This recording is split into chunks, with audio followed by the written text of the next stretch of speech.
Modern technology holds forth the promise of a better day in American housing. Modern materials, sensible design, and many pleasing refinements. Yet today, nearly all of us live in houses designed largely in terms of house-building knowledge that is not much better than that of a century ago. Natural lighting may be no better than it was in buildings of medieval Europe. Methods of construction may be as wasteful as those employed 4,000 years ago.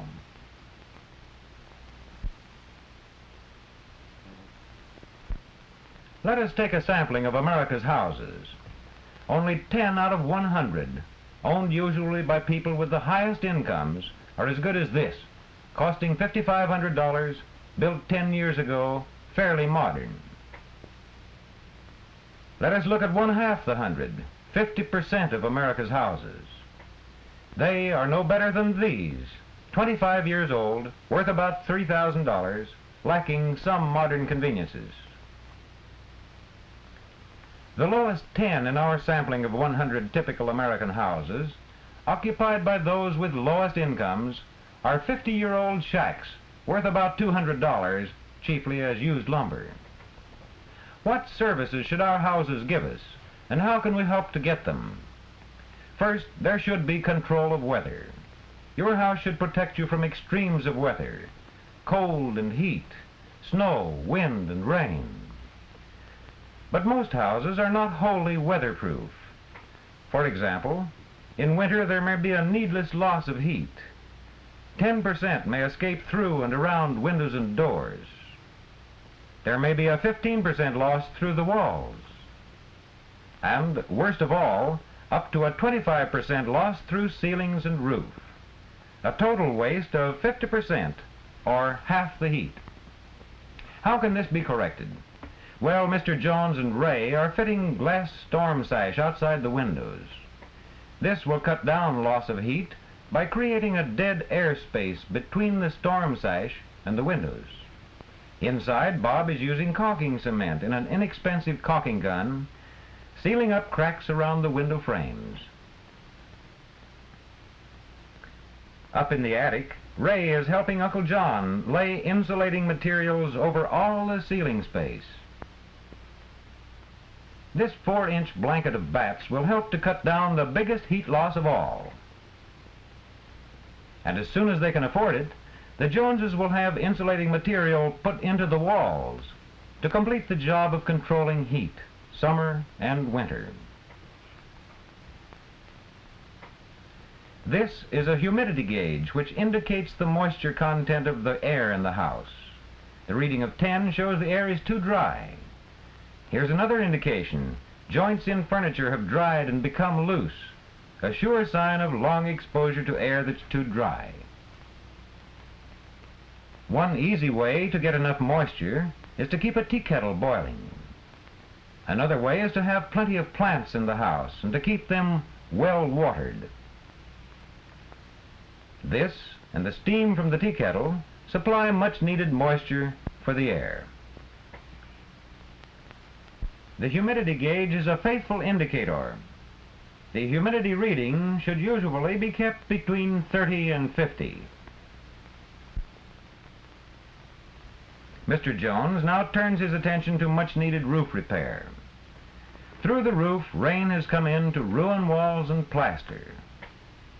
It's high time to tear off the old shingles and replace them with a new material that is inexpensive, weatherproof, and easy to apply. In addition to control of weather, your house should give you adequate light wherever needed.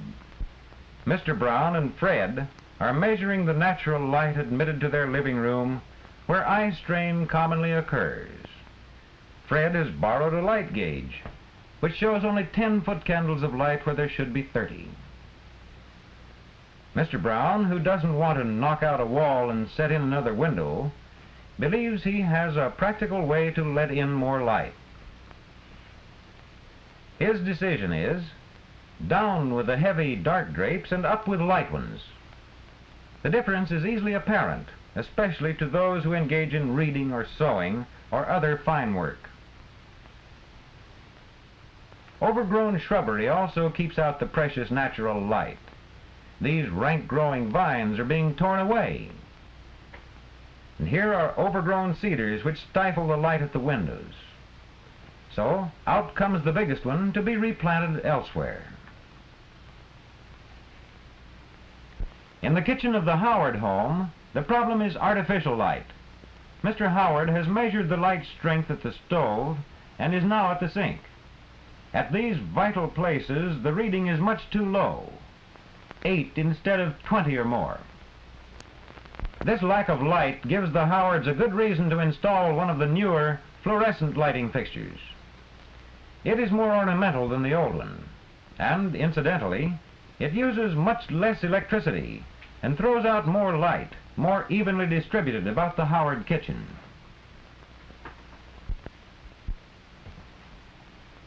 Another service aside from control of weather and humidity and control of light, our house should give us freedom from insect pests. Flies in particular bring in disease germs which they spread on everything they touch. Good screens are the answer to this. Screens kept in good repair and frequently repainted. Screens for all doors and windows will keep flies, mosquitoes, and other pests where they belong, outside. Keeping out disease is a part of a fourth service your house should provide, and that is safety. Here, a new light is being installed for the foot of the basement stairs, stairs which are often dark and crowded with carelessly deposited articles. A light placed properly, plus clear steps to the basement, are important safety features.